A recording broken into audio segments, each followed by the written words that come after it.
Hi යාළුවනේ අපේ YouTube channel එකට සාදරයෙන් පිළිගන්නවා. ඉතින් අද ඔයාලා සැරිසරත් එක්ක එකතු වෙලා ඉන්නේ අපේ අනුරාධපුරේ 3 වෙනි දවසත් එක්ක. අපේ අනුරාධපුර part 1 part 2 videos බැලුවේ නැත්නම් description box එකේ link එක දාලා තියෙනවා. ඒකත් බලලා මෙන්න. අපි උදෙම යන්න හිටියේ ඒත් පොඩ්ඩක් විතර පරක්කු වුණා. අද මුලින්ම අපි යන්නේ තූපාරාමයට. ඉතින් තූපාරාමේ කිව්ව ගමන් හැමෝගෙම මතකෙට එන්නේ ලංකාව ඉදිකරපු පළවෙනි චෛත්‍ය කියලානේ. හැබැයි එහෙම නෙවෙයි. තූපාරාමේ කියන්නේ බුදුදහම ලංකාවට ලැබුණට පස්සේ ඉදි වුණ පළවෙනි චෛත්‍ය.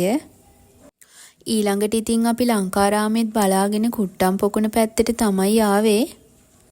එකිනෙකට යාබදව පොකුණු දෙකක් තියෙන හින්දා තමයි මේකට කුට්ටම් පොකුණ කියලා කියන්නේ. අපි ඊළඟට යන්නේ බසවක්කුළම වැව බලන්න. අපි මේ දැන් එතනට යන ගමන් හැබැයි ඉතින් මේ වැව ලස්සන රැට තමයි. ඒකෙනුත් පොයේ දවසට තමයි ගොඩක්ම ලස්සන.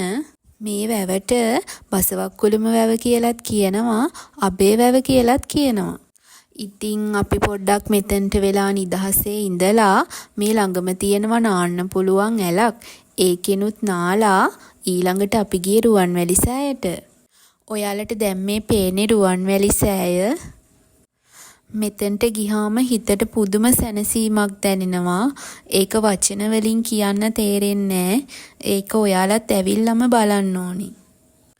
ඉතින් අපි මල් පහන් පූජා කරලා වන්දනා කරලා මෙතෙන්ට වෙලා ගොඩක් රෑ වෙනකන් හිටියා.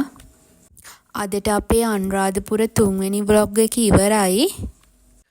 ඉතින් අපි අනුරාධපුරේ ඉඳලා ගෙදර ගිහපු විදිය අපේ ඊළඟ වීඩියෝ එකෙන් අරගෙන එන්නම්. එහෙනම් අපි ගිහින් එන්නම්. මේ වීඩියෝ එක හොඳයි නම් like එකක් දාලා comment එකක් දාලා අපිව subscribe කරන්නත් අමතක කරන්න එපා.